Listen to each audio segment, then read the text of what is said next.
¿Cómo están? ¿Bien? Qué bueno que están aquí una vez más.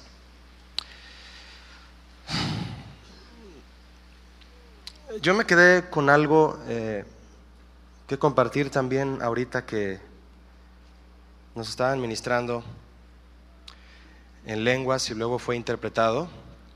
¿A cuántos les ministró el Señor en este día? Qué bien.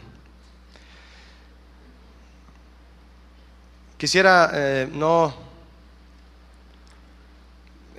dejarme guardado lo que sentí también compartir enseguida de lo que ellos dijeron. Y es lo siguiente. Se ministró con un versículo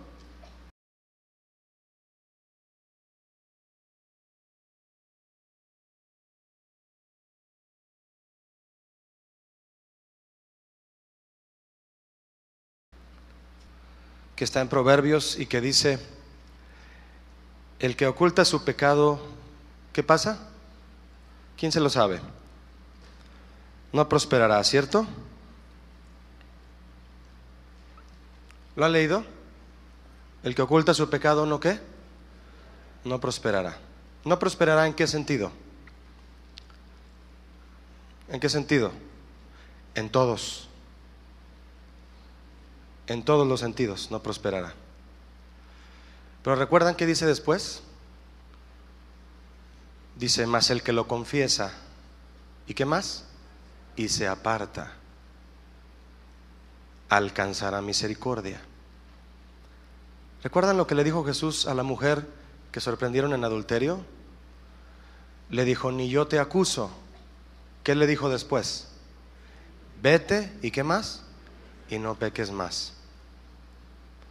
Mis hermanos, hay algo que tenemos que hacer.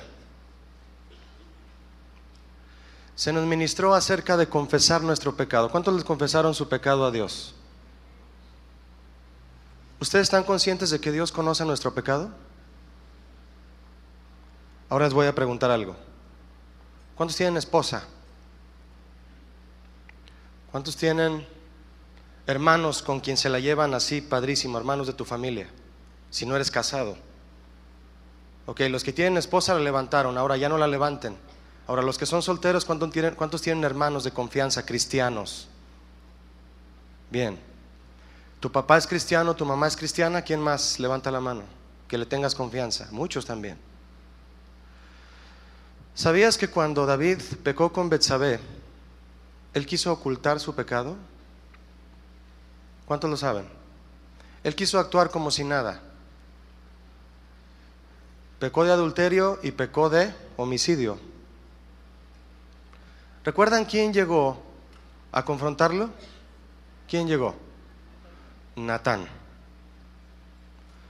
Natán le contó una historia a David con la que David tuvo que reconocer que él era ese hombre que había cometido ese mal, ¿sí o no? Por lo tanto, Natán era un ser humano, ¿sí o no? Pero era un hombre de Dios. Dios se enteró, porque lo vio, del pecado de David. Pero ¿quién más se enteró del pecado de David? Natán, ¿sí o no? Natán llegó y le dijo a David: tú eres ese hombre de la historia que teniendo muchas ovejas, le robaste la oveja a aquel único que la tenía.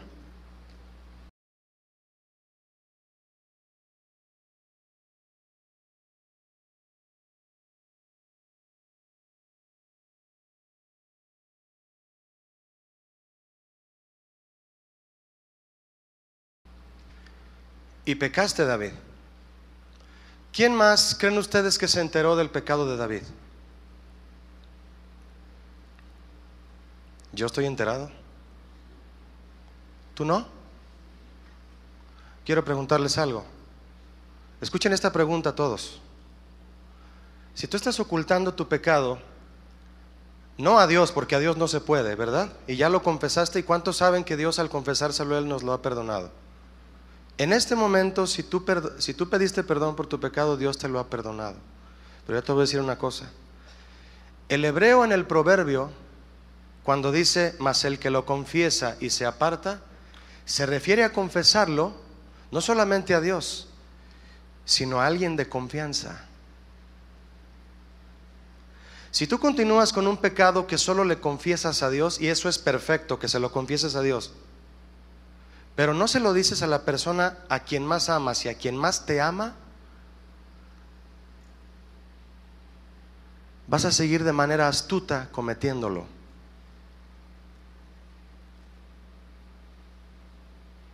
Así que si ya confesaste tu pecado a Dios, ahora vas a ir con tu esposa y le vas a decir. Ahorita no, vas a buscar el momento. Y si ella está aquí, te va a decir: oye, hay un pecado que estás, una costumbre que tienes a solas y no me la has dicho.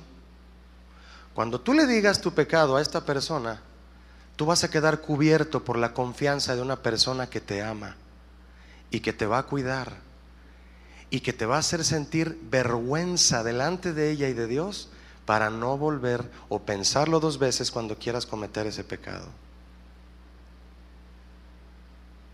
El que lo confiesa y se aparta. ¿Y cómo te apartas? Si nadie sabe que lo cometes.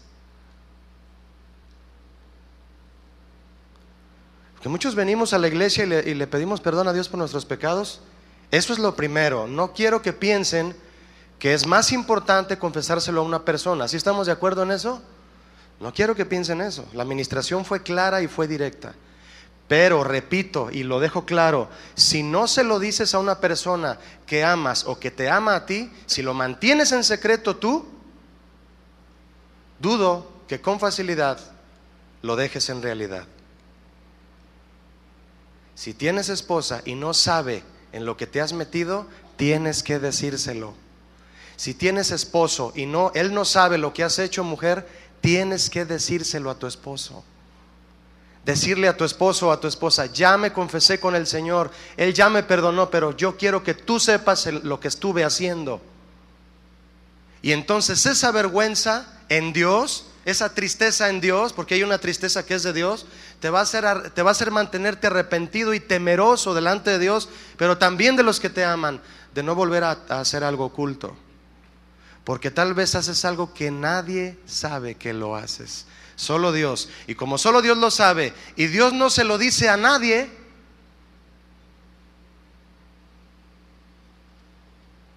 ¿me expliqué? Inténtenlo cuando Dios les dé el momento. Quiero invitarles a que abran su Biblia en Juan capítulo 2.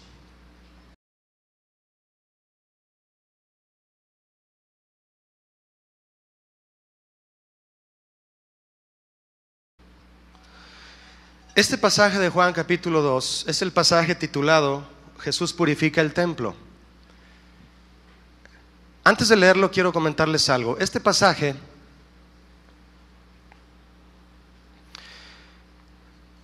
está escrito en base al testimonio de Juan, obviamente. Ustedes saben que 4 fueron los discípulos que escribieron los 4 evangelios.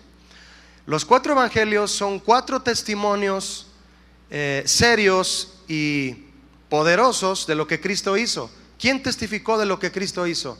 Testificó Mateo, testificó Marcos, Lucas, ¿y quién? Y Juan. En los 4 evangelios tú vas a encontrar este pasaje. Es decir, fue tan importante el asunto de la purificación del templo que los 4 evangelistas lo escribieron de diferente manera. Por ejemplo, los banners que están colgados indican que lo que el pastor Chuy nos enseñaba ayer en Marcos 11 está. También está en Mateo, creo que es Mateo 26. También está en Lucas y también está en Juan 2. Los 4 evangelistas interpretan la purificación del templo de diferente forma, pero todos llegan a lo mismo. Todos llegan a lo mismo. Llegan al deseo del corazón de Cristo de recuperar el propósito para el cual fue hecho su templo, que desde un principio Dios planeó que fuera construido. En este pasaje de Juan es muy especial la forma en que Juan mismo lo describe. Vamos a leer un poquito para comenzar. Dice así, Juan 2, verso 13. Estaba cerca la Pascua de los judíos y subió Jesús a Jerusalén. Y halló en el templo a los que vendían bueyes, ovejas y palomas, y a los cambistas. ¿Cómo los encontró? Sentados. Muy bien. El deseo del corazón de Dios, del cual yo les hablaba hace un momento, mis hermanos, ha sido el mismo deseo desde el principio. Ustedes saben que Dios es el mismo, ¿cada cuándo? Ayer, hoy y siempre. Dios no dice una cosa y al siguiente día la cambia. En cuanto a lo que Él dijo esto será, eso va a ser. El deseo en el corazón de Dios, que es el mismo de Jesucristo, ha sido el mismo desde siempre. Él nos lo ha mostrado a través de la historia, en el Antiguo Testamento y aún en el Nuevo. Con su obra a través de Cristo, el Señor nos muestra su deseo permanente. No lo abran, pero en Éxodo 25:8, ¿quieren anotarlo? En Éxodo 25:8, Dios le dio la orden a Moisés diciéndole: van a hacerme un santuario, Moisés, me van a construir un templo para habitar en medio de ustedes. Un templo con un propósito. Di conmigo, un templo con un propósito. El templo es para Dios y el templo es para que Dios lo habite. Un solo templo, un solo propósito, no muchos, uno solo. El hecho de que Dios habitaría ese templo o lo habita y que será suyo, significa que Él será quien gobierne en ese templo. Él va a decir lo que se hace. ¿Cuántos están conscientes de eso?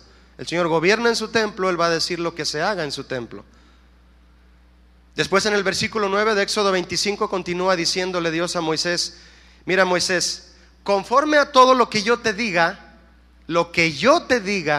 el diseño del tabernáculo y el diseño de sus utensilios, así lo vas a hacer.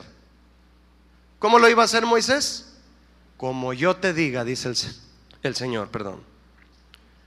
Entonces, si Dios va a habitar ese templo, ¿qué debe suceder ahí? La historia de Jerusalén transcurre de Israel hasta llegar a los tiempos de Jesús. Ya nos fuimos miles de años, ¿no? De estar leyendo Éxodo nos fuimos miles de años hasta el tiempo de Jesús. Aquel templo destinado a ser habitación y lugar de adoración a Dios sufre cambios que Dios nunca propuso ni mucho menos dispuso. La pregunta es aquí: cuando Jesús llega al templo, ¿qué esperaba ver en el templo Jesús? ¿Qué esperaba ver? Fíjate lo que dice verso 2 de Juan 13 una vez más. Verso 13 de Juan 2, lo dije al revés. Estaba cerca la Pascua de los judíos y subió Jesús, ¿a dónde? A Jerusalén. Es muy importante, mis hermanos, notar aquí que estaba cerca un evento en Jerusalén extremadamente importante, la Pascua. La palabra Pascua significa pasar. Los judíos eran muy apegados a esta celebración, que era muy significativa. Pero por las circunstancias que leemos en este pasaje, fíjense, podemos ver que los judíos vivían la tradición de la Pascua, explicada en Éxodo 12, cuando lo quieras estudiar, ahí explica qué es la Pascua. Es cuando el Señor decidió que un ángel pasara a través de las calles de Israel y también de Egipto. ¿Y qué pasaría en esas casas por donde él pasara si no había sangre en las puertas y en los dinteles, sangre de cordero? ¿Qué pasaría? Los primogénitos iban a morir, iba a haber muerte. Eso significa Pascua, pasar. Los judíos celebran, de hecho todavía, en las costumbres judías todavía celebran la Pascua, que es el hecho de que Dios tuvo gracia, de que con solo poner, y dije con solo como de cierta forma, pero no estoy menospreciando, de que me refiero a que, más bien me quise referir a que solamente con la sangre era posible que fueran salvos. Untando sangre en la puerta y en los dinteles de las casas, en las ventanas, pasaba el ángel y la muerte no entraba a esa casa. Eso lo celebran los judíos de una manera celosa y son agradecidos por eso a Dios. ¿Por qué? Porque ellos sabían que la sangre de un sacrificio los iba a rescatar de la muerte. Jesús llegó en el tiempo en el que se iba a celebrar la Pascua en Jerusalén. Y fíjense qué ironía, qué ironía.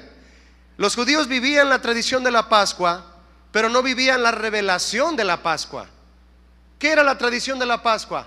Recordar lo que pasó en Egipto y celebrarlo, dar gracias. Muy bien, cocinar un cordero pequeño, el cual tenía que consumirse hasta el final y comerlo con hierbas amargas. Y si la familia era muy grande para el cordero, que dos familias se juntaran para comerse todo el cordero. Celebraban la tradición de la Pascua, pero no tenían la revelación de la Pascua. ¿Quién era la revelación de la Pascua? Jesucristo. Fíjense, la grandeza y la trascendencia de una tradición siempre van a estar limitadas a la capacidad de los hombres que las practican y se apegan a ellas. Hay un salmo que dice: los ídolos de ellos son de plata y oro, obra de manos de hombres, tienen boca mas no hablan, tienen ojos mas no ven, tienen orejas pero no oyen, tienen narices mas no huelen, tienen manos pero no palpan, tienen pies y no andan, no hablan con su garganta. Y dice en el final 8, en el verso 8 de Salmo 115: semejantes a ellos son los que los hacen y cualquiera que confía en ellos. Es decir, tan vacía y negativa puede ser la tradición de un hombre como lo es el hombre que la practica. Ellos practicaban la tradición de la Pascua, pero teniendo a Jesús en medio de ellos, el cual era el cordero de su Pascua, no lo reconocieron.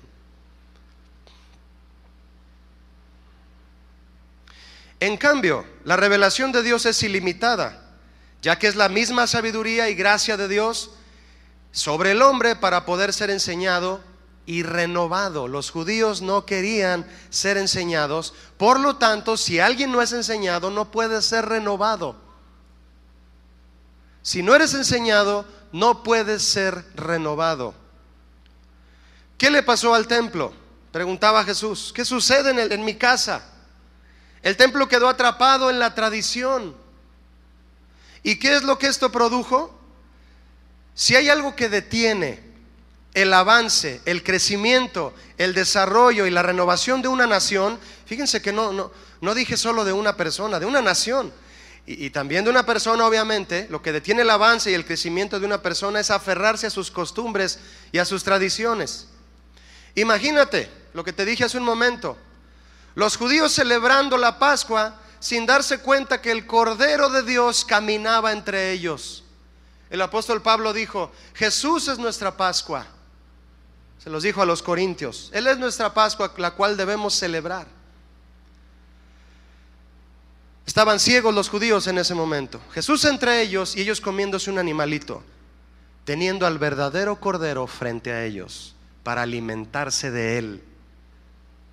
Prefieren alimentarse de su tradición en su casa que salir y alimentarse de las palabras de Jesús, del Cordero de la Pascua definitivo, pero no lo reconocieron. Todas las experiencias que Dios permitió a su pueblo vivir en el Antiguo Testamento llevaban en sí una revelación que Jesús vendría a cumplir. Esta es una. Y también a mostrar, para hacer completa la enseñanza y la renovación de su pueblo. Una cosa era que el Señor les enseñó a su pueblo el asunto de que el ángel pasaría y que tenían que comer un cordero y que esa sería la celebración de la Pascua. Pero otra cosa sería que al pasar de los años entendieran que eso hablaba de lo que haría Cristo como el cordero de la Pascua, pero no quisieron entenderlo. Por lo tanto, si alguien no quiere entender la palabra de Dios, si alguien no quiere ser enseñado, ¿qué va a pasar, mis hermanos? No lo olviden: no será renovado. Y quien no se renueva, hay una frase por ahí que dice, ¿qué dice? Quien no se renueva, ¿qué? Se muere. Así es. Nosotros podemos caer en una vida de tradiciones al ignorar la misma presencia de Jesús en nosotros. La ignoramos. Y la necesidad que tenemos de que Él nos renueve. ¿Cuántos tienen necesidad de ser renovados por Jesús? Todos aquí.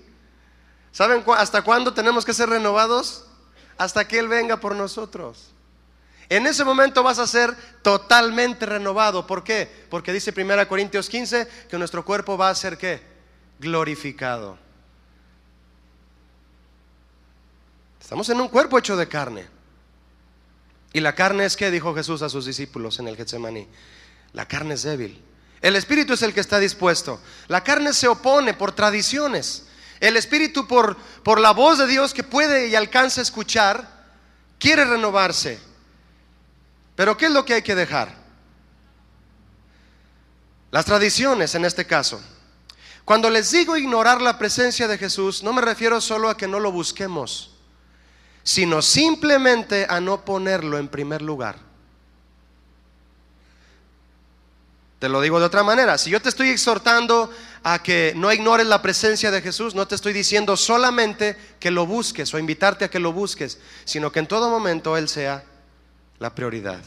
Alguien dijo una vez: no le des gloria a Jesús primero, dásela solo a Él. ¿Me expliqué? Porque se me quedan viendo así como, ¿que no le demos gloria a Dios primero? Herejía. Si tú dices yo le doy gloria a Dios primero, es que Él es el primero de la lista. ¿Cuántos más hay en la lista de los que le das gloria? No, Jesús no debe ser el primero a quien le das gloria, debe ser el único. Amén. Algo que de repente quiere tener el primer lugar en nuestra vida y que debe ser el lugar, el cual debe ser de Dios, siempre es el mundo. La forma de proceder del mundo siempre es en base a tradiciones, fechas, conmemoraciones, lo mismo, pan con lo mismo, como dicen por ahí, ¿no? Hay cambios, pero son aparentes. Como dice una frase también, es la misma gata, pero revolcada, ¿verdad? Y sabemos bien que el mundo nos ofrece todo materialmente, pero nada espiritualmente. Precisamente es lo que estaba a punto de recibir Jerusalén con la visita de Jesús. Viviendo en tradiciones, estaban a punto de recibir la revelación, la vida espiritual. Vida espiritual en lugar de una vida de tradiciones muerta. Una vida de tradiciones es una vida muerta. No hay renovación. Como ejemplo, está aquel matrimonio que ha recibido consejería tras consejería, o tú, joven, que has recibido consejería tras consejería y no has logrado ningún cambio, no ha habido ningún cambio. La razón: una relación basada, en el caso del matrimonio, aferrada en costumbres heredadas y no en base a la renovación que da la palabra de Dios para vivir en el matrimonio. Eso es solo un ejemplo. La palabra de Dios dice en Romanos 12:2 que no nos conformemos a este siglo, es decir, que no tomemos la forma de su molde, sino que nos transformemos por medio de la renovación de nuestro entendimiento para saber, para comprobar, conocer cuál sea la voluntad de Dios agradable y perfecta. El pueblo de Israel en ese momento no conocía la voluntad de Dios agradable y perfecta porque no quisieron ser renovados, porque se amoldaron a las tradiciones de los fariseos. Se hicieron como gelatinas, dejándose vaciar en moldes de tal forma. Si toda tu vida fuera una gelatina y te dejas caer en un molde que tiene forma de Mickey Mouse, ¿de qué forma vas a quedar como gelatina? De Mickey Mouse. No te va a voltear ahí tu mamá y va a salir una gelatina de Barney, sabiendo que el molde era de Mickey Mouse, ¿sí o no? Si tú te amoldas al mundo, eres un mundano. Eso es el molde, eso sale del molde. Solo la revelación evitará que quedemos presos de la tradición. Solo la revelación evitará que quedemos presos de la tradición. Y tradición, recuerden que también es costumbres. Cosas que solemos hacer ya casi son automáticas cuando las hacemos, pero no las dejamos de hacer. Y es posible que algunas de ellas nos están obstruyendo nuestra continuidad en nuestra relación con Dios para poder llegar a ser renovados. Verso 14, acompáñame, de Juan 2. Y halló en el templo a los que vendían bueyes, ovejas y palomas, y a los cambistas allí sentados. Si hay algo que es ofensivo para Dios, ayer nos hablaba Chuy García yo decía, no sé si voy a predicar esto mañana, él ya casi lo está diciendo todo, ¿no? Pero bueno, si hay algo que es ofensivo para Dios, es que hagamos de algo sagrado una tradición. Escúchenme por favor, mis hermanos levitas, siervos de Dios. Si hay algo ofensivo para Dios, es que hagas de algo sagrado una tradición, un ritual vacío. No hagas de lo que Dios te pide que sea emocionante para ti, que sea sagrado, como buscarle, por ejemplo. Ay, es que tengo que orar. Es que, ¿quién va a orar por los alimentos? ¿Tú? No, yo ayer oré, ahora tú. Y tenemos una actitud así como de otra vez a orar. ¿Qué pasó? ¿Qué pasa en nuestro corazón? Jesús llegó al templo y decía, ¿qué sucede en mi casa? ¿Por qué han hecho rituales vacíos de lo que yo quiero que hagan de corazón? Porque algo sagrado es algo que Dios pidió que se lleve a cabo con fidelidad y devoción. Mientras que la tradición provoca rutina y la rutina provoca desinterés y el desinterés provoca separación. Cuando ya no te interesa algo, te separas de eso. ¿Y sabes qué significa la palabra separación? Viene del griego apostación, apostasía. Es la misma palabra griega de donde viene la palabra divorcio. Te separas de lo que te interesaba porque le fuiste perdiendo el gozo. Tenemos que ser guardas del santuario y de los utensilios del Señor. Es decir, llevar nuestras tareas con gozo delante del Señor. ¿Cuántos tienen emociones? ¿Cuántos saben que nuestras emociones deben de ir incluidas en el ministerio? Tenemos que hacer las cosas con ganas. ¿Cuántos creen eso? Claro que sí, que llegues puntual. Y al llegar puntual, afinar tu guitarra, aprender el piano, afinar el pandero, ponerle más corcholatas al pandero. No se crean, chicas, no se crean, ¿sí? Ellas tienen que llegar media hora para vestirse, para arreglarse. Hay que echarle ganas. ¿Cuántos van a echarle ganas desde ahora? O me dices, Julio, yo ya le estoy echando ganas desde mucho antes. Eso es lo importante. Dice Jesús, porque separados de mí, nada podéis hacer. ¿Qué podemos hacer sin Jesús? Nada. Y a veces no nos damos cuenta, pero estamos practicando el ministerio sin Jesús, porque es en nuestras fuerzas, porque es como nosotros creemos y podemos. Se vuelve un activismo sin Jesús. Te vas a cansar, te vas a desanimar, te vas a desinteresar y le vas a decir a tu líder, ¿me das permiso de descansar un mes? ¿Cuántos lo han hecho? No me respondan.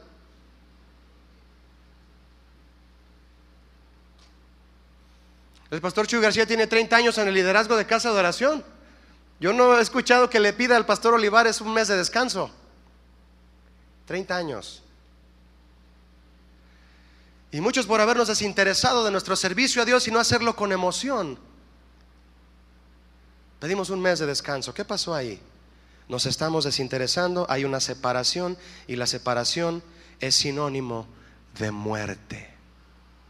¿Qué sucede cuando alguien muere? Se separa su alma de su cuerpo. Los judíos convirtieron en una tradición lo que al principio Dios designó que fuera algo sagrado, solemne y especial. Y me refiero a los sacrificios. Para nosotros ofrecer sacrificios a Dios se refiere a una actitud constante de adoración, constante. David entendió esta actitud constante de adorar. Cuando él pidió perdón por su pecado cometido con Betsabé en el Salmo 51, él le dice al Señor, Señor, estaba tan arrepentido que después de estar ofreciendo animales uno tras otro de sacrificio, le dijo al Señor, Señor, tú no quieres sacrificio, que yo lo daría. Yo creo que no faltó alguien cerca de ahí que le haya dicho, ¿qué estás diciendo, David? ¿Cómo que Dios no quiere sacrificio si eso lo pide su ley? No, espérame, no me estás entendiendo. A lo que me refiero es a que Él quiere mi corazón, porque los sacrificios de Dios son el corazón contrito y humillado. Eso no lo despreciará el Señor. Y al final del Salmo 51 dice, entonces. ¿Por qué dice David entonces? Porque ya había entregado su corazón en sacrificio. Y luego dice, entonces te agradarán las ofrendas y los bueyes y los holocaustos del todo quemados. Es una actitud de adoración constante sin importar las circunstancias, conscientes de que adorar a Dios significa obedecerle. Es la máxima expresión de la adoración, la obediencia, y mantener nuestra devoción y confianza a través del agradecimiento a Él. En Romanos capítulo 12 dice que presentemos nuestros cuerpos en sacrificio. ¿Qué? ¿Cuántos se acuerdan? Sacrificio vivo. ¿Cuántos están vivos? No vayas a llegar a tu casa y echarte un galón de gasolina y prenderte fuego y decir, Señor, recibe este sacrificio. Y ahí estás, y el vecino oliendo a quemado, ¿no? No, eso no es un sacrificio vivo. Es que en vida, es que viviendo, es que caminando en la calle, caminando en la escuela, caminando en la iglesia, eres un sacrificio ofrecido a Dios en lo que haces, en lo que piensas, en lo que practicas en el ministerio, en lo que le sirves a Dios. Eres un sacrificio constante, porque sacrificas tu carne para hacer un olor grato a Dios. Si no se quema la carne en el altar, no llega el olor grato a Dios. Imagínate un altar, en aquellos tiempos, un sacerdote poniendo un animal muerto en el altar sin prenderle fuego, se cruza de manos y dice, ¿te gusta el olor, Señor? ¿A cuántos les gusta el olor de la carne asada pero sin ponerla en el fuego? Suena absurdo, ¿no? Tienes que prenderle fuego a la carne. Tócate así. Hay que prenderle fuego a la carne, que se queme. Qué ironía. Si alguien quería ofrecer un sacrificio a Dios en el templo, ya no tenía que sacrificarse a sí mismo en este templo que Jesús visitó, o tener que molestarse trayendo desde muy lejos la víctima para el sacrificio. Lee nuevamente el verso 14 de Juan 2. Y halló en el templo a los que vendían bueyes, ovejas y palomas, y a los cambistas allí sentados. ¿Qué vendían? Bueyes, ovejas y palomas. ¿Para qué creen ustedes que los vendían? Para el sacrificio. Ahí se los vendían.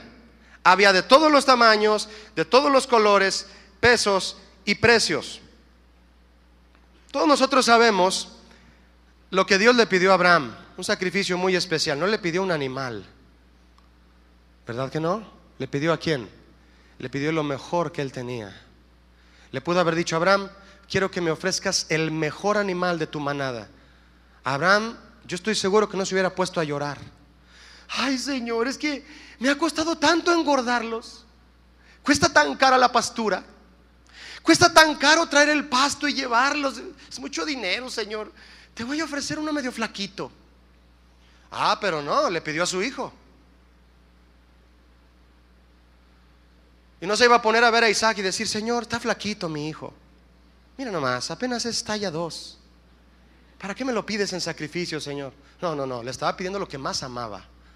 Flaquito o gordito como estuviera Isaac, trajera chupón o no, Abraham lo amaba. Y le dijo: ofrécemelo en sacrificio. Imagina a Abraham camino al monte a sacrificar a Isaac, y allá a la falda del monte los vendedores ambulantes. ¿Te puedes imaginar en el monte de la tierra de Moriah, a donde fue Abraham a sacrificar a Isaac, y llegando al monte ahí con el asno, con leña y sus siervos, y la falda del monte llena de vendedores ambulantes? ¿Cuántos se lo pueden imaginar? Imagínenselo conmigo. Imagínate ahí: lleve su corderito para el sacrificio, no mate a su hijo, no es para tanto, lleve su corderito. No le ofrezca a Dios lo mejor, aquí hay unos más baratos. ¿Para qué le da a Dios eso tan caro? Dele algo más barato, Él se va a agradar. Improvise. Cuchillos filosos, baratos, de acero inoxidable. No creo que hubiera eso. Leña, lleve su leña, a 10 el bultito de leña. Le rentamos el burro para cargarla. Imagínate a Abraham con toda esa vendimia en la falda del monte. No, el monte estaba solo y Dios arriba esperándolo. Ahí viene ya. Ahí viene Abraham. Sí llegó. Y ahí trae a Isaac. Y el Señor, emocionado, me obedeció. Me trajo lo que más amaba. Me trajo lo mejor. Y ahí viene. Dios sabía que se le iba a perdonar, ¿sí o no? Pero estaba el Señor aquí. Este Abraham. Por eso es el padre de la fe. No batalle, sacrifique sin sacrificarse. Sacrifica a Dios sin que tú te sacrifiques. No traigas el animal desde donde vienes, aquí te lo vendemos. Yo no sé si Abraham, antes de ir al monte, llegó a comprar todo lo que necesitaba, todo fácil. No lo creo. Desde el momento en que tenía que ofrecer a su hijo, todo se le volvió difícil. ¿Cuántos saben que ofrecerle un verdadero sacrificio de alabanza a Dios no es fácil? ¿Cuántos saben? No es fácil. Pero no hay mejor privilegio que ofrecerle lo que tenemos al Señor en sacrificio. Amén. El asunto de Dios con Abraham era algo totalmente personal, algo entre ellos dos. Y así debemos tomarlo nosotros también. Cuando haces algo por tradición, lo haces solo porque ves que todos lo hacen, no porque Dios te lo pide a ti. Cuando haces algo por revelación, lo haces porque sabes que Dios te lo pide a ti. Yo les pregunto a mis hermanos siervos de Dios, ¿qué les está pidiendo Dios en este momento a cada uno de ustedes? No hagas las cosas por tradición. Pónganse de pie. Ponte de pie porque te dijeron. Y sabes que va a haber una oración de confesión, de convicción. ¿Cuántos quieren postrar en su silla? Tú te postras porque tienes el deseo. No volteas a quién se va a postrar. No, pues ya se postraron todos, ni modo quedarme yo parado. No hagas las cosas por tradición. Haz las cosas por revelación, porque Dios te las dice a ti.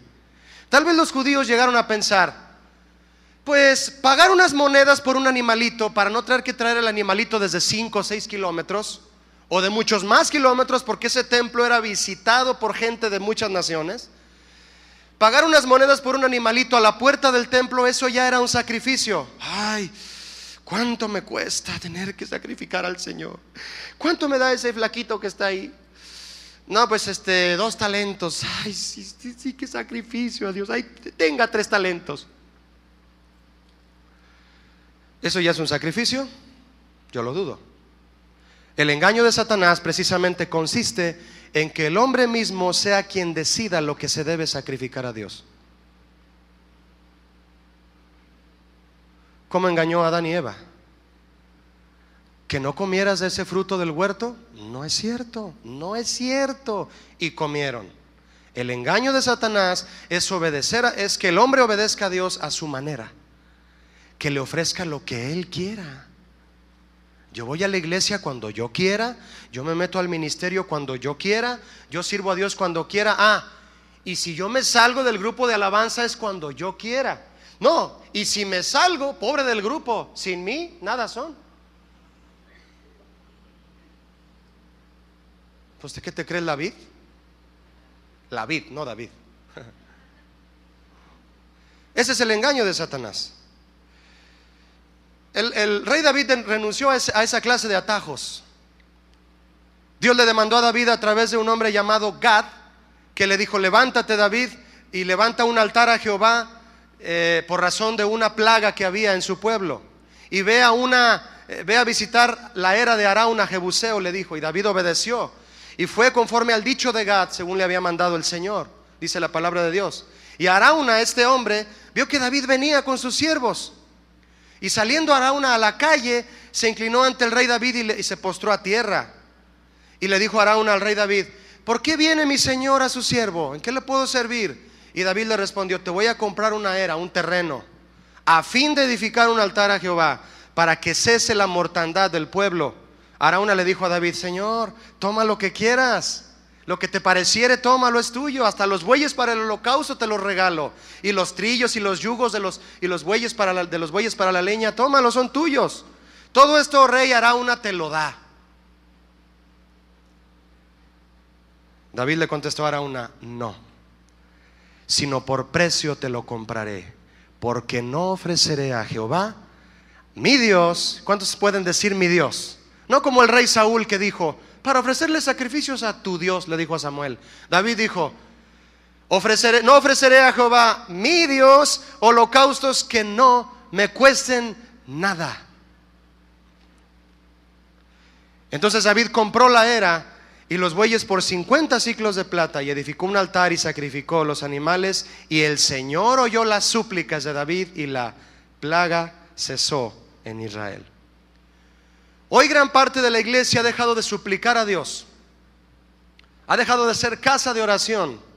Nosotros, cada uno de nosotros, hemos dejado de ser templos de oración, porque somos templos del Espíritu Santo. Y en lugar de clamarle, reclamamos.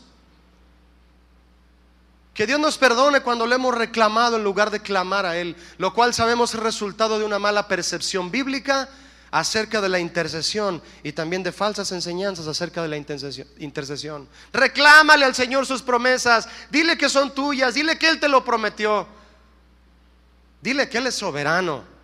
Eso debemos de decirle, y que Él puede hacer las cosas como las ha hecho siempre, que son como Él ha querido, y las va a seguir haciendo así. ¿Cuántos dicen amén a eso?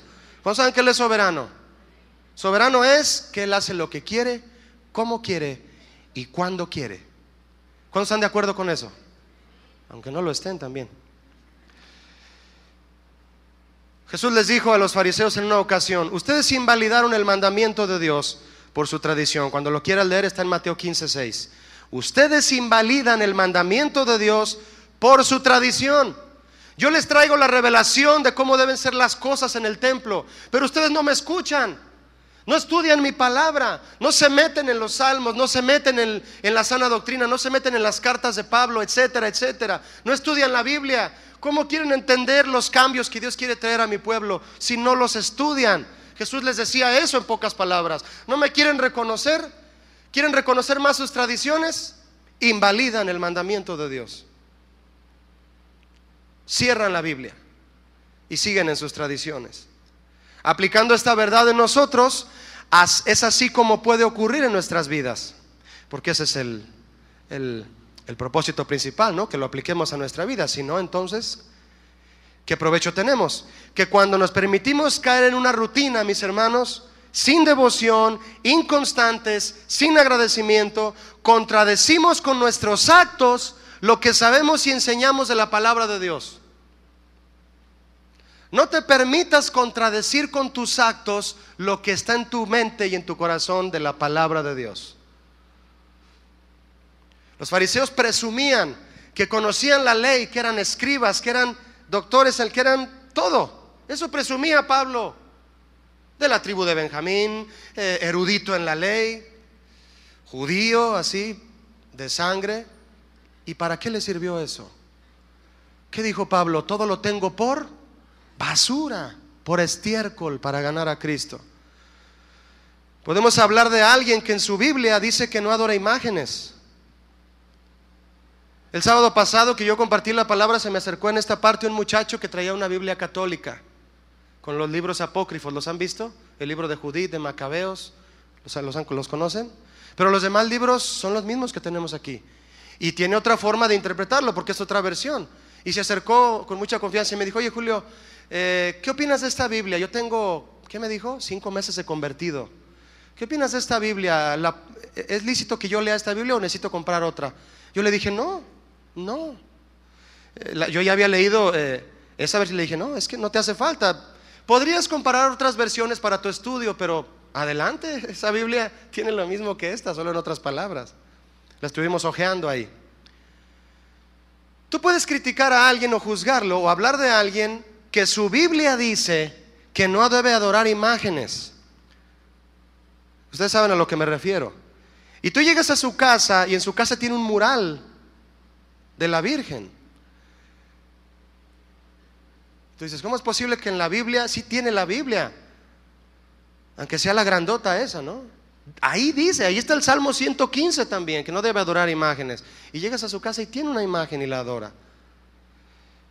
Pero yo puedo ver a un cristiano que su Biblia dice que ame a su esposa, que respete a sus líderes, y al ir a su casa o al ir al ministerio, al salir de la reunión o cuando está en el ministerio, le grita a su esposa y la golpea, o le responde mal a sus líderes y los trata ásperamente. ¿Qué caso tiene entonces que juzguemos a alguien? No debes adorar imágenes. Pero nosotros adoramos nuestras costumbres. Tenemos dioses invisibles. Tenemos ídolos invisibles. Ellos los tienen visibles y se los juzgamos. Y como los nuestros a veces son invisibles y nadie los puede ver, nadie te puede decir, deja de adorar ese ídolo.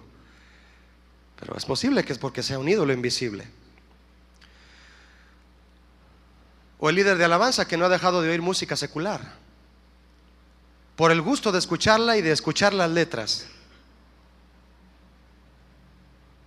Y le sigue dando lugar al anatema en el estéreo de su carro, o en su casa, o en su dispositivo portátil, iPod. Termina de tocar la alabanza y de dirigir y sigue oyendo la música que le gusta.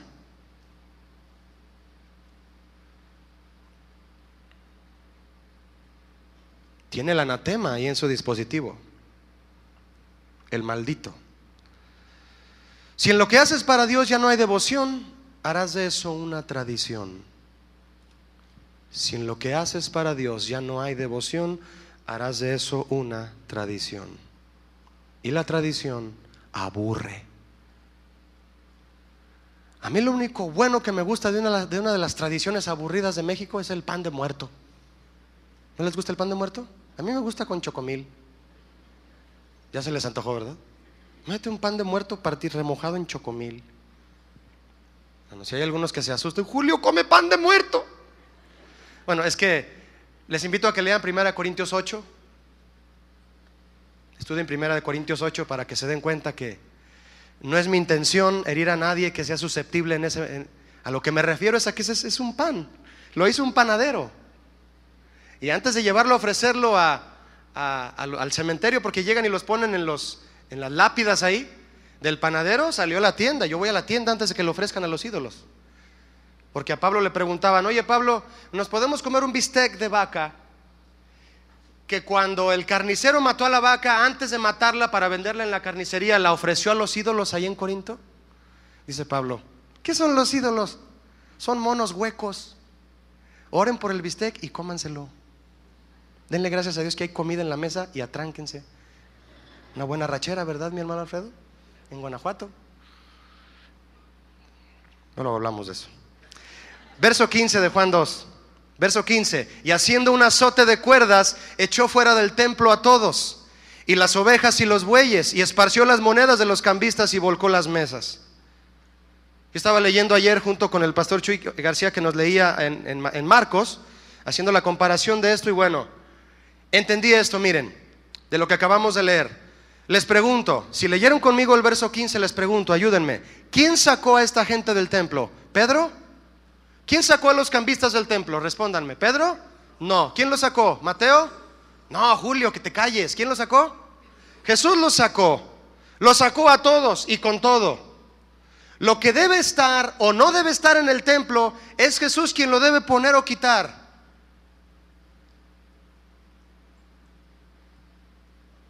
No nosotros. ¿Qué dijo Job? Cuando Dios le permitió que se quedara sin nada o sin todo, no quiero decir pleonasmos. ¿Qué dijo Job? Jehová dio, Jehová quitó, sea el nombre bendito del Señor. Y se quedó solo. Bueno, su esposa, que le dijo maldice a Dios y muérete. Lo que debe estar o no debe estar en el templo es Jesús quien lo va a poner o a quitar, no nosotros. No trates de poner a nadie, no trates de quitar a nadie. Pídele a Dios que te guíe quién debe estar o qué debe estar ahí, o quién no debe estar o qué no debe estar ahí. Porque tomamos decisiones precipitadas, mis hermanos. Y aún en el liderazgo de la alabanza se toman decisiones precipitadas.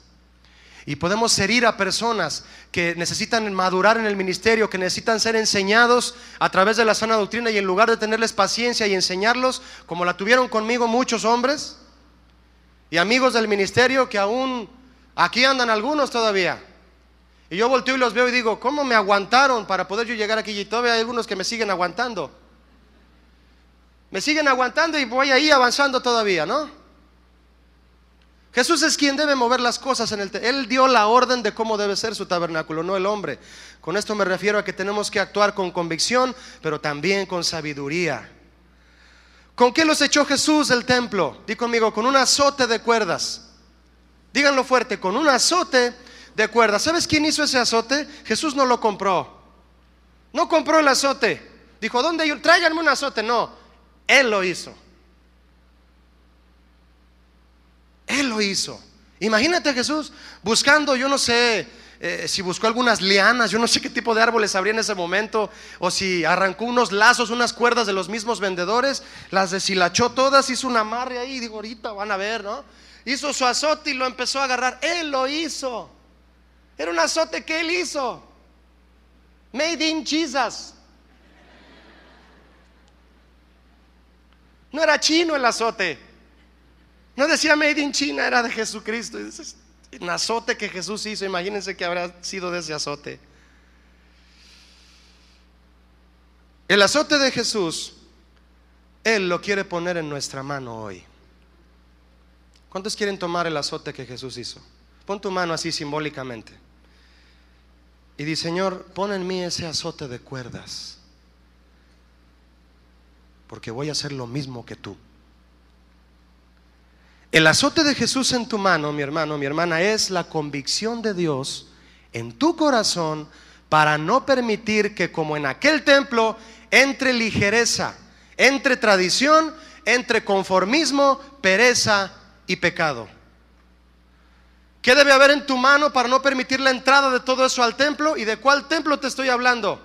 Porque ya estás pensando en tu iglesia. No, ahora sí no voy a dejar entrar al que no traiga el uniforme. Lo pone el azote. No, le estoy dando ideas, no. Ya van a estar ahí los sugieres con azotes, ¿no? Ya son las 7:05, no puedes entrar. Eres un impuntual, eso es pecado. No me refiero a eso, no. Al pobre se le ponchó la llanta ahí. No, me refiero a un azote espiritual para sacar del templo a los mercaderes. ¿Pero de cuál templo? Di conmigo, de este templo. Apunta tu corazón y di, de este templo. Porque inmediatamente al hablar de pasajes como este, apuntamos hacia todos aquellos hombres y supuestos ministros de Dios que han hecho de la iglesia un mercado, de lo que nos hablaba el pastor Chuy. Y ese es un área de esta enseñanza. Se debe aplicar a eso. No debemos dejar de denunciar a todos aquellos que han hecho de la iglesia un mercado, un tianguis. Y ahí está la gente interesada en tener el último disco de Pancho Pantera que acaba de grabar, en lugar de tener hambre por la palabra de Dios. Y tienen un alterón de discos, pero la Biblia metida en el buró. Y Jesús hizo un azote y nos lo pone en nuestra mano. Debemos denunciar y sacar lo que corrompe su templo. Pero este templo primeramente somos nosotros mismos. Hoy nos vamos a enfocar a este templo al que Pablo les enseñaba a los corintios. ¿No sabéis que ustedes son el templo del Espíritu Santo, el cual es de Dios y no de vosotros? El templo es de Dios, hermanos, no es de nosotros. Dios hizo un templo para habitarlo y ser dueño de él. El hombre hace ministerios para que vengan los hombres a adorarlos a ellos. Si tú construyes un templo, la gente va a venir a adorar a Dios. Si tú construyes un ministerio, la gente va a venir a adorarte a ti. Salomón le construyó un templo a Dios y ni siquiera él mismo pudo estar dentro cuando la gloria de Dios lo llenó. Porque Dios dijo, me lo hicieron a mí, pues sálganse todos. A ver, salgan, es mío. Y se salieron. ¿Y adoraron en dónde? Dice 1 Crónicas 7. En el pavimento, allá afuera. Se salieron del templo y el Señor ahí solo en su templo. Este es mi templo, es de Él. Que Él esté en tu corazón diciendo, todo esto es mío. Y no que Él vea un hueco de tu corazón y diga, allá hay un huequito de donde no tengo la llave.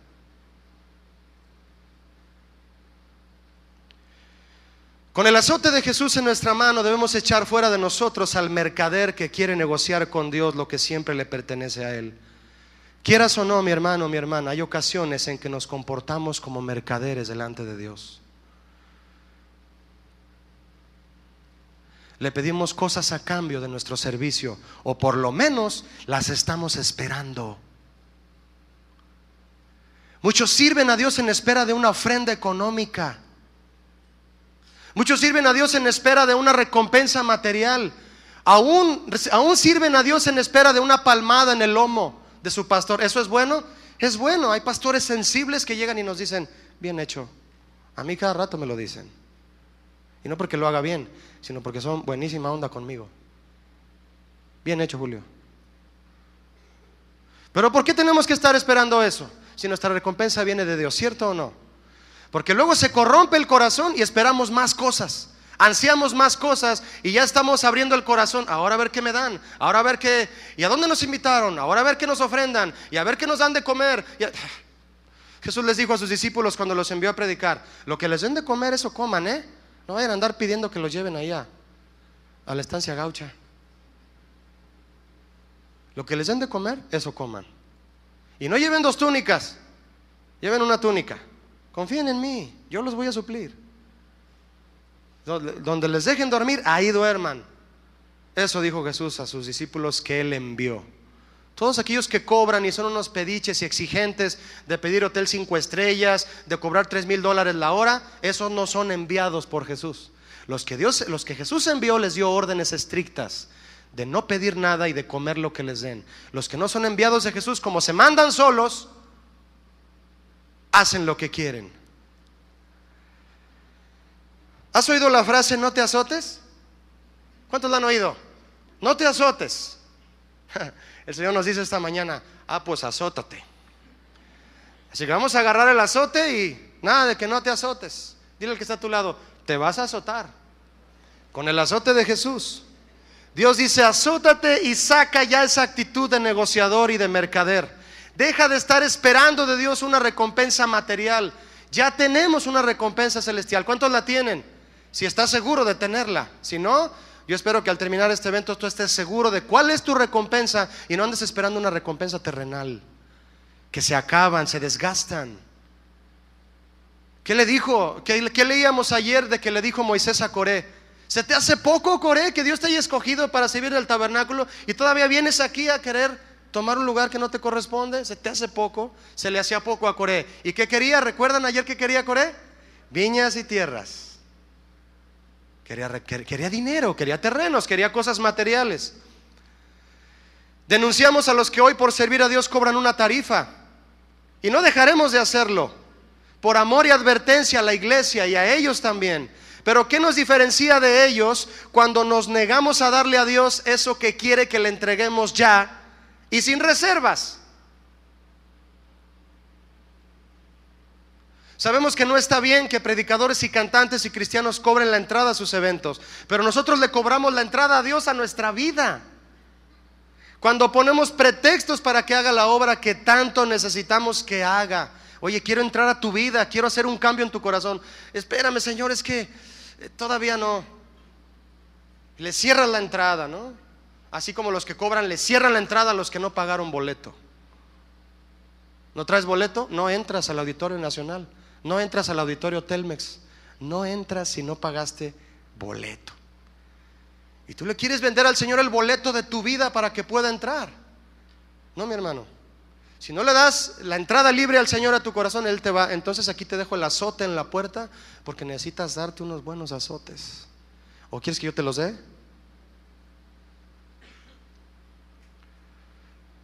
A esos mercaderes Jesús los azotó.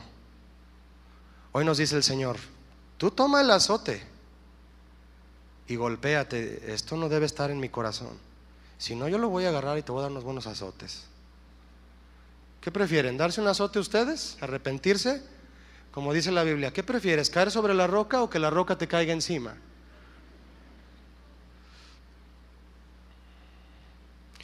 Este verso de Juan dice que Jesús sacó a todos. Y en Mateo, en Marcos y en Lucas dice que echó fuera a todos los que vendían y compraban en el templo. Tú puedes decir: Julio, ¿por qué echó fuera a los que compraban? ¿Que nada más no tenían la culpa los que vendían? ¿Qué culpa tienen los que compran? También son ignorantes. La ignorancia es una condición del ser humano que puede arrastrarlo a situaciones cada vez peores y obviamente al pecado. Y sabemos que la paga del pecado, ¿qué es? Muerte en todos los sentidos. Por lo tanto, mis hermanos, descubrir que somos ignorantes en algún área de nuestro cristianismo no debe ser motivo de ofensa. Ay, Julio me está diciendo ignorante. No es para ofenderte, es para retarte por parte de Dios o de parte de Dios para hacer las cosas en la revelación de Dios.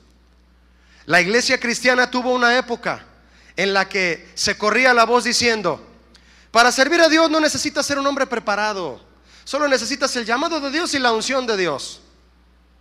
Alguien que es llamado por Dios debe dejar inmediatamente todo lo que tenga debe de dejar inmediatamente todo lo que tenga que ver con el conocimiento del mundo. El conocimiento envanece. Ese es un pasaje mal interpretado. Si aquellos que piensan que el conocimiento envanece porque lo interpretan mal, es decir, que no sirve de nada el conocimiento, pues la ignorancia menos. Precisamente la ignorancia es la que ha convertido la iglesia en un mercado. Verso 16, acompáñame, estamos terminando. Y dijo a los que vendían palomas: quitad de aquí esto y no hagáis de la casa de mi padre casa de ¿qué? De mercado. Mi casa no es para venir y hacer negocios, no es para venir y negociar con Dios. Señor, vengo a que me sanes y entonces te adoraré. Eso es un negocio. Una entrega total es decirle: Señor, estoy enfermo, gloria a tu nombre. ¿Qué dijo Pablo? 3 veces le pedí al Señor que me sanara de ese aguijón. ¿Y qué le dijo el Señor? Bástate mi gracia. ¿Qué le dijo con esas palabras? No te voy a sanar, Pablo, pero confía en mí. Para entender la revelación de Dios aquí debemos conocer el deseo de Jesús. ¿Qué quiso decir Jesús al hacer todo esto en el templo? Nadie lo entendía. Todos se le quedaban viendo. ¿Qué le pasa a Jesús? ¿Por qué está sacando a esta pobre gente que se sostiene económicamente con sus ventas? Nadie lo entendía. La adoración que conlleva una entrega total de nuestro ser a Dios es lo que Jesús no encontró en aquel templo. Pura gente que quería negociar con Dios. Este no es un centro de negocios, mi hermano. No es un World Trade Center. Es la iglesia que Cristo compró con su sangre preciosa, y a lo que venimos a este lugar, y a lo que tú vas al lugar donde tú te reúnes en tu iglesia, es a exaltar a Cristo con todas tus fuerzas, con toda tu alma, con todo tu corazón, con todo tu espíritu, y servir a la iglesia para que ellos sean junto contigo guiados a la presencia de Dios. Ese es nuestro trabajo. Los pasajes de Mateo, Marcos y Lucas nos dicen que Jesús llamó a lo que estaban haciendo en el templo cueva de ladrones. ¿Por qué los llamó ladrones? Porque vendían lo que debían dar en sacrificio. Por favor, escúchenme eso. No quieras venderle a Dios lo que debes de darle en sacrificio. Serías un ladrón. ¿Quién puso en ti el talento que tienes para tocar un instrumento? Por favor, dímelo. Dios. ¿Quién puso en ti el talento para danzar? ¿Quién puso en ti el talento para predicar? ¿Por qué se lo quieres vender al que te lo dio? Eso es ser un ladrón. El Padre nos dio por gracia a su Hijo para salvarnos. ¿Cuánto costó Cristo? ¿Cuánto cuesta Cristo? Qué pregunta tan tonta, ¿no? Y aún sabiendo, si aún sabiendo eso, nosotros guardamos reservas para dar nuestra vida a Él, eso nos hace ladrones. Porque Él dijo: dad de gracia lo que de gracia recibimos. Deja que el Señor te sostenga económicamente. Los siervos de Dios no debemos de vivir por lo que cobramos, debemos de vivir por fe. El siervo es digno, el obrero es digno de su ¿qué? De su salario, no de su tarifa. Si cobra tarifa no es obrero, es artista. El artista es digno de su tarifa. Allá ellos. El obrero, tú y yo, somos dignos del salario. ¿Sabes cuál es el salario? La paga que Dios tiene para nosotros. Deja que Él la decida. ¿O acaso tú vas con un patrón y le dices: oiga, ¿qué trabajo me va a dar? Vas a barrer y trapear los baños y todo esto. ¿Cuánto me va a pagar? 1,000 pesos a la semana. Ah, no. ¿Cuánto gana el contador? ¿Perdón? ¿Cuánto gana el contador? Él gana 15,000 pesos mensuales, señor. Ah, pues a mí lo mismo. ¿Quién se va a cansar más, el contador o yo? Qué tonto, ¿no? ¿Quién le dice al patrón cuánto te va a pagar? A menos que tú seas el patrón. ¿Y sabes cuándo vas a ser el patrón? Cuando seas el artista, el que decide cuánto cobrar por tu talento, y allá tú, allá tu tarifa. Yo prefiero vivir con el salario de Dios que con una tarifa que yo pudiera cobrar, que no sería nada. Imagínate, concierto con Julio Márquez, nadie viene. Nadie viene. Que el Señor me sostenga mejor. ¿Cuántos quieren que el Señor los sostenga? ¿Cuántos van a vivir por fe? Ya no andes comprando boletos para ir a ver a Pancho Pistolas al Telmex. Estás poniendo oro para hacer el becerro más grande. Hay algo importante en la expresión de Jesús narrada en Marcos 11:17 dice: y les enseñaba diciendo: no está escrito, mi casa será llamada casa de oración para todas las naciones. El templo no solo era visitado por judíos, sino también por otras naciones que venían de lejos a ofrecer sacrificio a Dios de Israel, al Dios de Israel. Por eso había cambistas. Venían americanos, había tiendas de dólares. Es un ejemplo que les doy. No que había americanos allá, no me refiero a eso, es un ejemplo. Es posible que los extranjeros que respetaban y admiraban la celebración de la Pascua, fíjense, había etíopes, había de muchas otras naciones que decían: allá en ese lugar se manifiesta el Dios verdadero, vamos a ofrecerle sacrificio. ¡Qué vergüenza! Venían de otras naciones a ofrecer animales en sacrificio y los traían cargando, y los judíos que tenían a Dios ahí los compraban en el templo. Los extranjeros respetaban y admiraban la celebración de la Pascua. Es posible que ellos empezaran a ver cómo se devaluaba dicha celebración, haciendo de ella una costumbre, y al ver invadido el templo por comerciantes y no por siervos dispuestos a ofrecer sacrificio. Pregunta entonces, consciente de que eres una parte activa de la iglesia cristiana actual, tú, mi hermana y mi hermano, pregunta, ¿te has preguntado tú si la forma en que ejerces el ministerio es o no una verdadera influencia bíblica para el mundo? Hay religiones en el mundo cuyo liderazgo se da a conocer mundialmente, en un orden jerárquico. En el cristianismo todos son apóstoles, porque todos buscan como Coré un lugar de autoridad, en lugar de buscar un lugar de servicio. Quieren fuero espiritual. Hoy en día en los ministerios se establecen más estrategias de mercado que doctrinas bíblicas. ¿Cómo le vamos a hacer para vender eso? ¿A cómo lo vamos a dar? ¿Y ya vas a grabar el siguiente disco? ¿Cuánto vas a ganar por eso? ¿Las utilidades cuánto? Vamos a ampliar el templo. Y haciendo cuentas de todo lo económico. Y a un lado la sana doctrina, el crecimiento espiritual lento, detenido, obstruido. Fluye más el comercio que el Espíritu Santo. Que el Señor tenga misericordia de todos nosotros, de los que le servimos, para que lo hagamos efectivamente y con temor a Él. Amén. Verso 17. Entonces se acordaron sus discípulos que está escrito: el celo de tu casa me consume.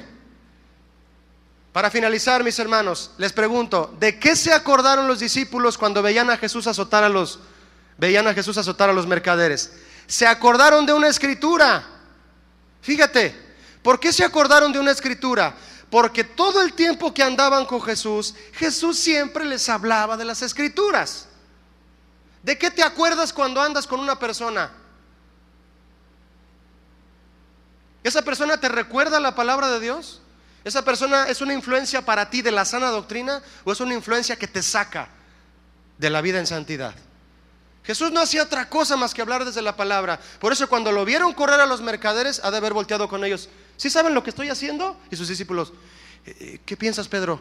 Pues es que nos dijo que el celo de tu casa me consume. En el Salmo 69 verso 9 dice eso. Eso dice el Salmo 69 verso 9: porque me consumió el celo de tu casa, y los denuestos de los que te vituperaban cayeron sobre mí.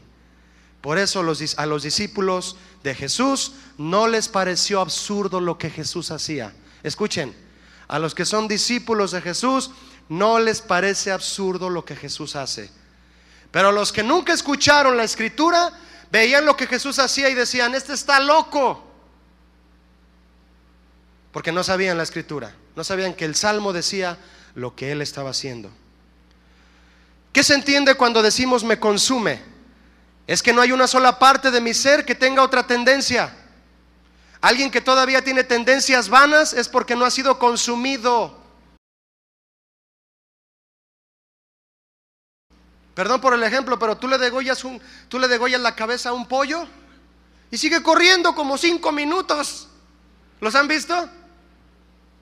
Es que necesitas esperar a que se desangre, a que no haya vida en él. Cuando sigue habiendo tendencia hacia cosas vanas es porque no hemos sido consumidos. Seguimos vivos al pecado y debemos estar muertos al pecado. Verso 18: y los judíos respondieron y le dijeron: ¿qué señal nos muestras ya que haces esto? Respondió Jesús y les dijo: destruyan este templo y en 3 días lo levantaré.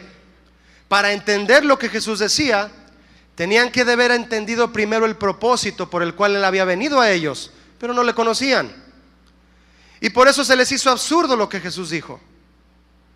Cuando Dios permita cosas en tu vida que no entiendas, si no conoces a Dios y sus propósitos, la vida cristiana te parecerá absurda siempre. No, yo no puedo con la vida cristiana. El ministerio es muy difícil, son muy exigentes. Yo no puedo llevar a cabo eso. Mejor me salgo del ministerio. No has entendido lo que es conocer a Dios y su propósito. Y te quedarás frustrado en tus tradiciones. Los hombres veían un proyecto terrenal en el templo de 46 años. Jesús veía más profundo, veía un proyecto espiritual y eterno que era el mismo corazón del hombre transformado en un templo que Jesús mismo habitaría. Dijeron los judíos: en 46 años fue edificado este templo y tú en 3 días lo levantarás. ¿Qué significa esta respuesta? Esta respuesta que dieron a Jesús estos judíos demostraba su oposición a la revelación de Dios y por lo tanto al plan eterno de Dios. ¿Y a qué equivale eso, mis hermanos? A quedar encerrado en la peor de las cárceles, la cárcel de las tradiciones, de las costumbres y de los métodos humanos. En 46 años fue edificado este templo. Aquellos que por años se han mostrado resistentes al poder transformador y exclusivo de la palabra de Dios, ¿sabes por qué lo hacen? Lo hacen porque anteponen siempre su experiencia, su opinión y sus logros personales. Meditemos en esta pregunta. ¿Estamos ministrando en la iglesia bajo la revelación de la palabra de Dios y la guía de su Espíritu Santo, o bajo la influencia de métodos y estilos creados por hombres, que hasta nosotros mismos los hemos puesto como íconos ministeriales sobre la iglesia? Es que allá en aquel país tienen esta moda y les está dando resultado, hay que ir tras ella, y dejamos detrás la revelación de Jesús, que es su sana doctrina, enseñarla y aprenderla. ¿Es correcto imitar a un líder o a un ministerio? ¿Me podrían responder? Es una pregunta. A ver, ¿quién piensa esto? ¿Qué piensan de esto? ¿Es correcto imitar a un líder o a un ministerio? ¿Qué piensan? ¿Quién dice que no? ¿Quién dice que es correcto imitar a un líder o a un ministerio? Hay unos que dicen que sí y otros que dicen que no. ¿Cuál es la respuesta? ¿Qué riesgo hay al tratar de imitar a un líder o a un ministerio? ¿Qué riesgo hay? ¿Saben lo que el apóstol Pablo decía? Sed imitadores de mí, como yo de Cristo. El riesgo que corremos al imitar a un líder o a un ministerio es que estemos imitando a alguien que no imita a Cristo. Es decir, que hace las cosas fuera de la sana doctrina. Es decir, que no lleva a cabo la obra del ministerio apegado a los preceptos de la sana doctrina de Cristo. Pero si hay alguien que ve a un líder y este líder predica la palabra y hace las cosas conforme a la palabra, yo lo voy a imitar. ¿En qué sentido lo voy a imitar? ¿Cómo camina? ¿Cómo mastica? ¿Cómo se peina? ¿La ropa que compra? No, claro que no. En que está enfocado en la verdad de Dios, en eso lo voy a imitar. ¿Estamos entendidos en eso?